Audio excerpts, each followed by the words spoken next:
Halo Sobat Pintar, selamat datang di fitur AP Live bersama saya Kak Fahmi, tentor kimia kalian. Dan pada video kali ini kita akan membahas tentang soal-soal yang ada di tryout UTBK tahun 2021 yang ada di aplikasi Aku Pintar. Udah nyoba dikerjain belum nih? Gratis loh. Dan seperti apa soal yang akan kita bahas adalah sebagai berikut.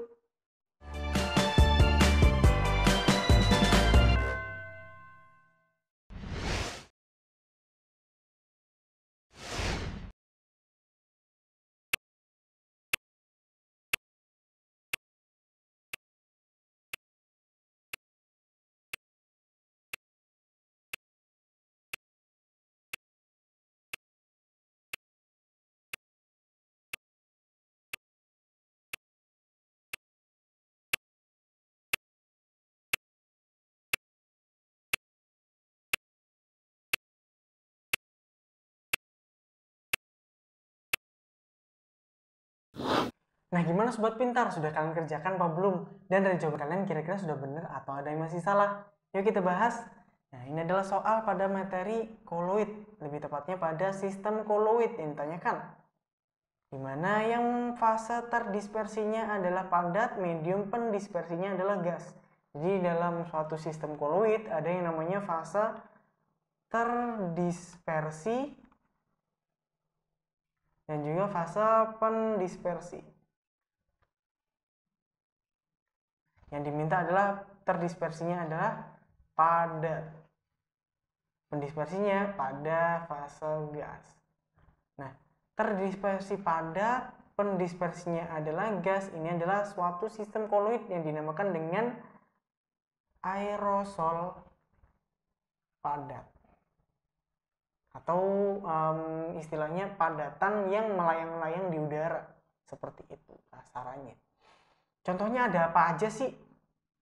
Yang biasa kita temukan ada yang namanya debu dan juga asap. Nah, ternyata di opsi A, B, C, D, E ternyata ada yang cocok atau yang sama, yaitu asap. Jadi jawaban dari soal ini adalah A, asap.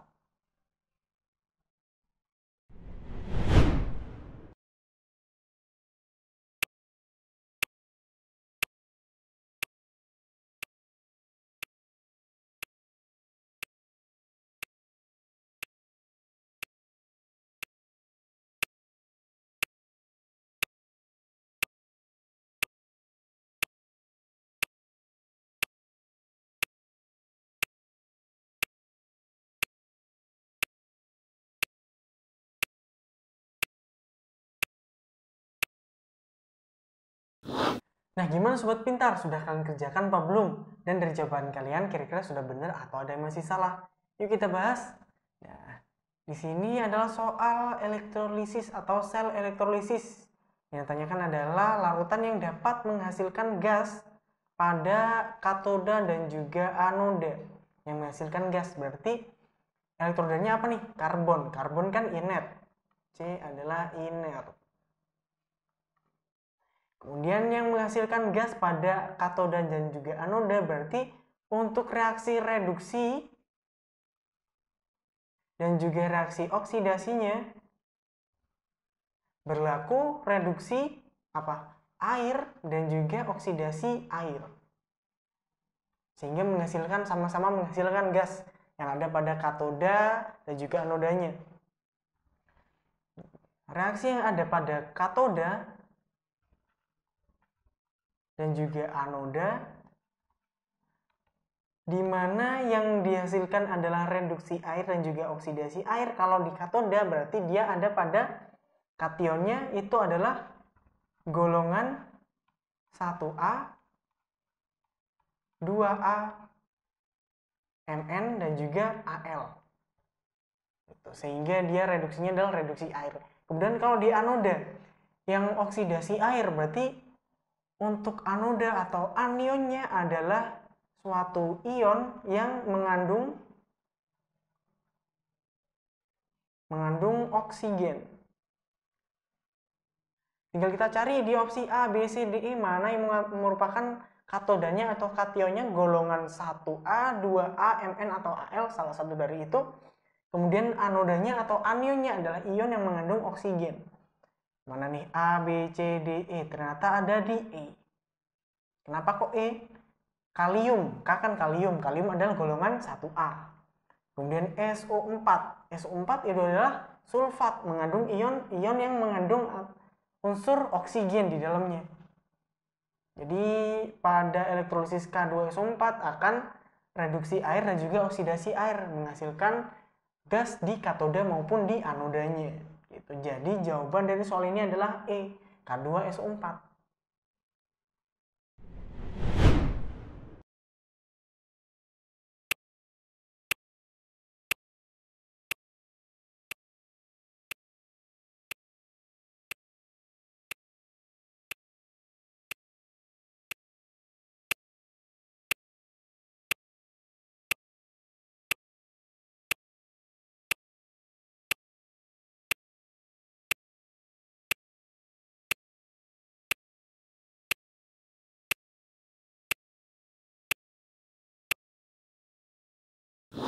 Nah, gimana sobat pintar? Sudah kalian kerjakan apa belum? Dan dari jawaban kalian kira-kira sudah benar atau ada yang masih salah? Yuk kita bahas.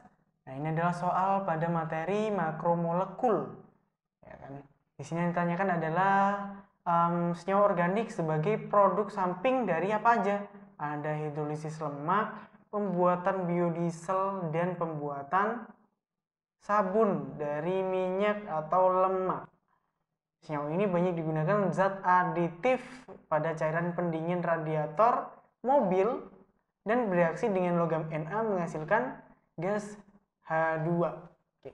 Di sini ada kata kunci banyak sih, tapi kita bisa pakai sebagai produk samping apa aja. Yang pertama adalah hidrolisis lemak. Jadi ada kaitannya dengan lemak, kemudian pembuatan biodiesel,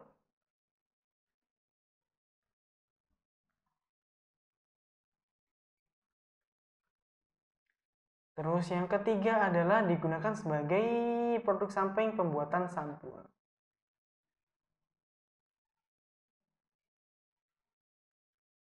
Jadi ada 3 buah reaksi di mana dia berperan sebagai produk sampingnya. Nah, senyawa ini apa? Senyawa ini tidak lain dan tidak bukan adalah gliserol. Di mana strukturnya adalah ini CH2 CH CH2, setiap C-nya mengikat OH. Nah, ini adalah wujud dari gliserol atau struktur dari gliserolnya.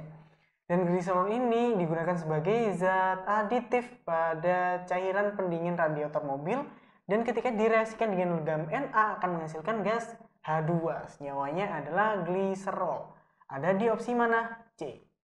Jadi jawaban dari soal ini adalah C, gliserol.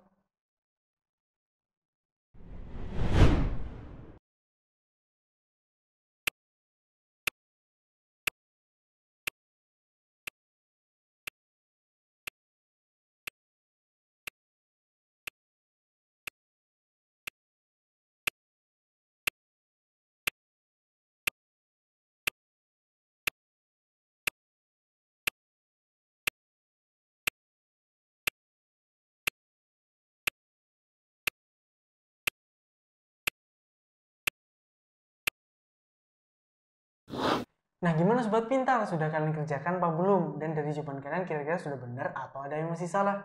Yuk kita bahas. Nah, ini adalah soal pada materi senyawa turunan alkana.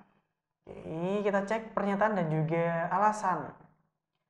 Untuk yang pernyataan, senyawa 2-metil-2-butanol tidak dapat bereaksi dengan KMNO4 dalam suasana asam. Oke, kita tulis saja dulu struktur dari 2-metil-2-butanol. 2-metil-2-butanol itu kayak gimana sih? Berarti butanol. Butanol itu ini. CH3, CH2, C, CH3, CH3OH. Begini. Ini adalah 2-metil-2-butanol. Tidak dapat bereaksi dengan KMNO4. KMNO4 kalau direaksikan dengan KMNO4 yang merupakan oksidator, berarti ini adalah reaksi oksidasi. Oksidasi apa? Alkohol, karena ada OH. Di sini alkoholnya termasuk jenis alkohol apa? Ini adalah alkohol tersier.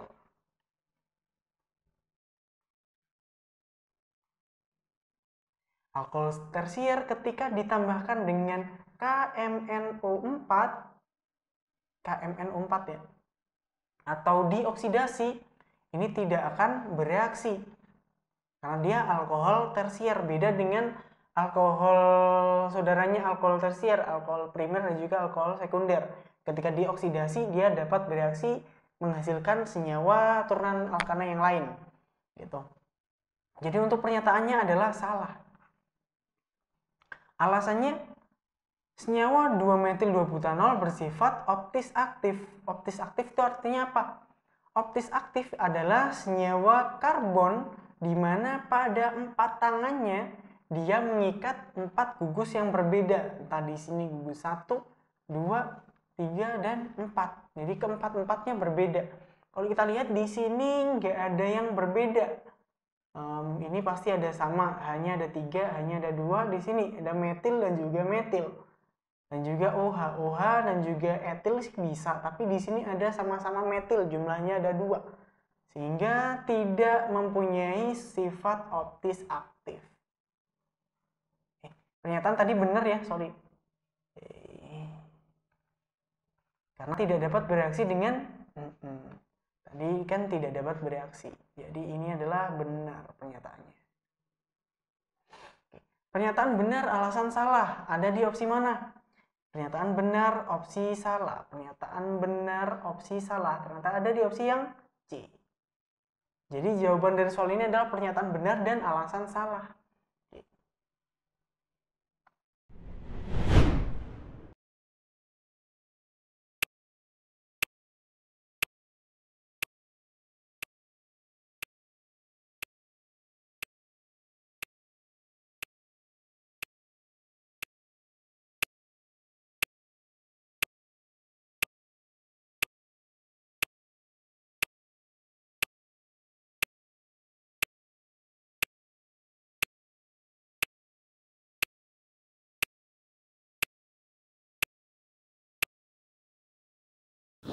Nah, gimana sobat pintar? Sudah kalian kerjakan apa belum? Dan dari jawaban kalian kira-kira sudah benar atau ada masih salah? Yuk kita bahas. Nah, ini adalah soal pada materi hidrolisis garam. Larutan NaCl terhidrolisis sempurna. Kita cek pernyataan dan juga alasannya. Pernyataannya. Larutan NaCl, garam kan? Terhidrolisis berarti hidrolisis garam yang dimaksud. Garam apa? Garam NaCl. Dia terhidrolisis sempurna menjadi NaOH dan juga HCl kah? Coba kita cek. NaCl. Dia terion menjadi apa aja? Na plus sama Cl min. Nah, coba kita hidrolisis masing-masing ionnya. Na plus H2O dan juga Cl min plus H2O. Apakah dia akan mengalami hidrolisis sempurna? Dalam reaksinya dengan H2O, komponen dari Na maupun komponen dari Cl itu berasal dari asam dan juga basa kuat. Sehingga ketika direaksikan dengan air, dia tidak mengalami hidrolisis atau tidak terhidrolisis sama sekali. Sehingga pernyataannya adalah salah. Kemudian alasannya, kesetimbangan ionisasi terjadi pada larutan asam dan basa lemah. Bukan asam dan basa lemah lebih tepatnya, tapi kesetimbangan ionisasi terjadi pada larutan atau pada kation dan juga anion lemah. Jadi kation dan juga anion yang berasal dari asam basa lemah, bukan pada larutan asam dan basa lemah. Sehingga pernyataannya pun salah. Alasannya pun salah. Pernyataan salah, alasan salah. Lebih cocoknya opsinya mana? Cocoknya adalah opsi yang E. Pernyataan dan alasan salah, keduanya salah. Jawabannya adalah E.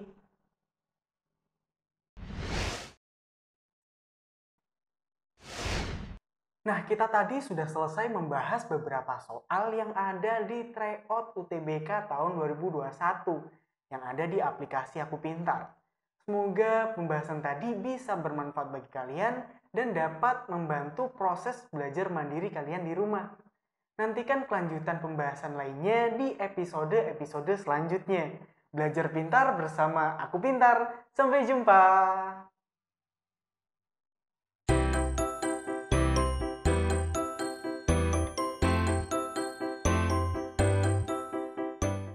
Belajar pintar bersama Aku Pintar. Download sekarang.